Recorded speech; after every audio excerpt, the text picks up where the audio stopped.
these are an absolute bargain. I really wanted to make this video for any of you guys who may be tempted to get into Leica and are really struggling to get into the M system because of the higher prices. So these certainly offer extremely good value for money. Hello, Matt here. In today's video, I don't have one Leica, I have two Leicas.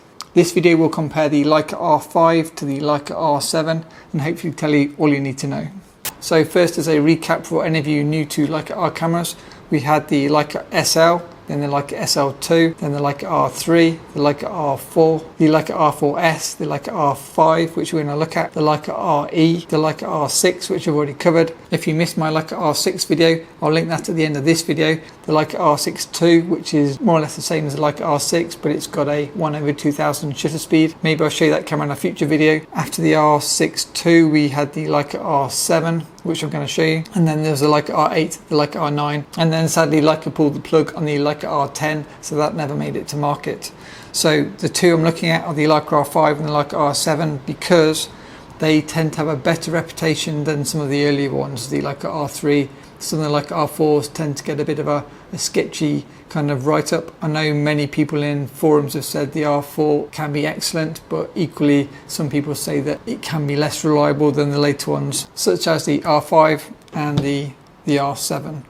And so with that said, I'll try and keep this video pretty short because these cameras are really quite similar and there are only very few differences. So firstly, if you enjoy shooting in aperture priority, both of these cameras offer the standard PASM, program mode, aperture priority mode, shutter priority mode, obviously manual mode. Whereas the Leica R6 only gives you manual mode. The Leica R6 only requires a battery for the light meter, so that's a mechanical shutter, where these cameras are electronic shutters. And so with that said, you need batteries to operate these cameras. The good news is if your battery does go flat, you can use both of these cameras at 1/100 shutter speed without a battery. You just won't have a light meter.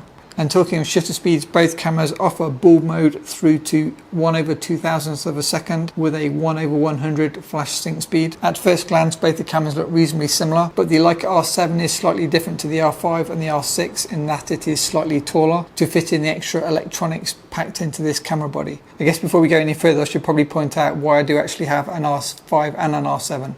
I didn't plan to get the R7, but I bought the 60mm Leica Elmrit macro lens, and it came with the R7. The R5 is a nicer weight, it's slightly lighter. However, if you like heavier cameras, obviously you're going to prefer the R7. One advantage of the R7 over the R5 is it has a off button, meaning it locks both the shutter release and the light meter, whereas the R5 doesn't have that. The R5 offers you TTL flash, but the R7 offers you fully automated TTL flash. The R7 also offers the DX code reader, meaning it will read the ISO off the DX coding on your film, whereas the R5 will not. Here is a view through the Leica R7 viewfinder looking at the Leica R5. You can see the backlight on the aperture numbers and you can see the clear digital display for the light meter. The Leica R7, like the Leica R6, both have the backlight option, whereas if you see now the Leica R5 looking at the Leica R7, the Leica R5 doesn't have the backlight on the aperture numbers. The R5 still has the red LED light meter readings, which are clear to read. From the top, both cameras have got the hot shoe.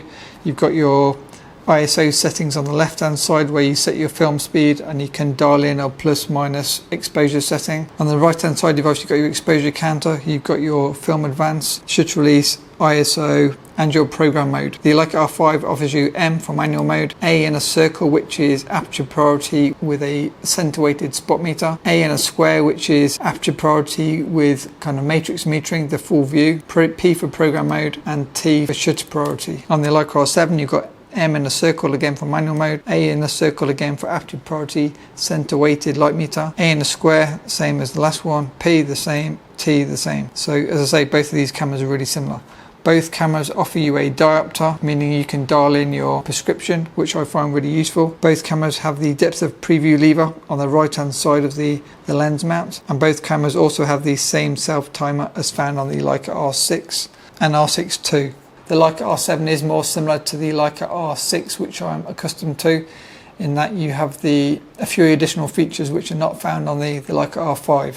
You've got your backlight switch on the side at the bottom here, and then you have your mirror lockup on the bottom of the opposite side. On the back you've got your film preview window on both cameras, And then on the bottom of the cameras is where you insert your batteries. The Leica R5 takes 2 batteries and the Leica R7 takes 4 batteries because it's more of a battery hungry camera. Both cameras take the standard LR44 coin batteries. Also to mention, both cameras have the little PC sync port on the top at the front there, and the shoe on the top of the cameras is a hot shoe, so you can use speed lights on both the R5 and the R7. I've been using the Leica R7 and the Leica R5 with an on-camera Godox TT350 Nikon mount and also the Godox XT16 trigger. If you want to get into the Leica R system, the main takeaway for this video is from owning these cameras and the Leica R6 is the Leica R6 is roughly 3 times the price of these cameras. So these certainly offer extremely good value for money, especially if you want to shoot Leica, because compared to Leica M cameras, if for example we compare the R7 to the Leica M2 I've got here,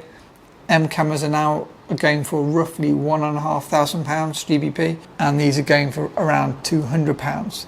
So that is a massive saving. I think the most expensive Leica R cameras is the Leica R6 II. They tend to be the most desirable. Think of it as maybe a Leica M6. The most expensive is actually the Leica R9, costing around £900 or over $1,500. And even the standard Leica R6, they're still roughly around £600. So the fact that these are 3 times cheaper and they'll take exactly the same photographs, this is the key. If you're on a budget or just want to spend less on your kits, my personal favourite is the Leica R5. It gives me all I need with nothing extra. It's the same weight as the Leica R6 and same slightly smaller form factor to the R7, and especially compared to the R8 and the R9, and it's 3 times cheaper and the images are identical. All I do is put the camera into manual mode and it's exactly the same. I really wanted to make this video for any of you guys who may be tempted to get into Leica and are really struggling to get into the M system because of the higher prices.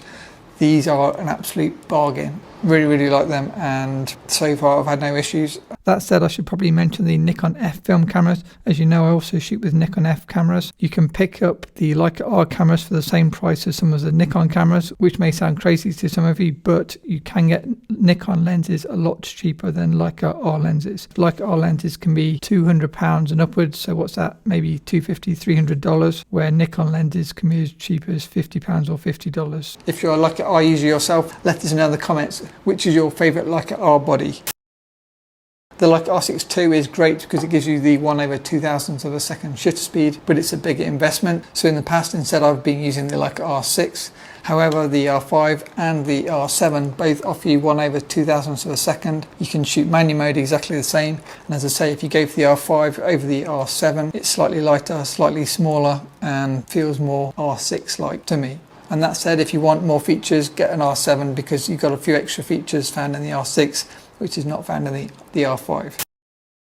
And with that said, here are some example photos shot with my Leica R cameras. While looking through these photos, if you're interested in shooting Leica R lenses on maybe your Leica SL or your Leica M camera and view via an EVF, you can also check out my Leica R lens video because these lenses are amazing on my Leica SL film camera as well as on my Leica R bodies. So it's really great because I can carry one set of lenses for both my film bodies and my digital Leica SL. I guess the same as many of you probably do with your M system. You'll carry M lenses for your digital M and your film M.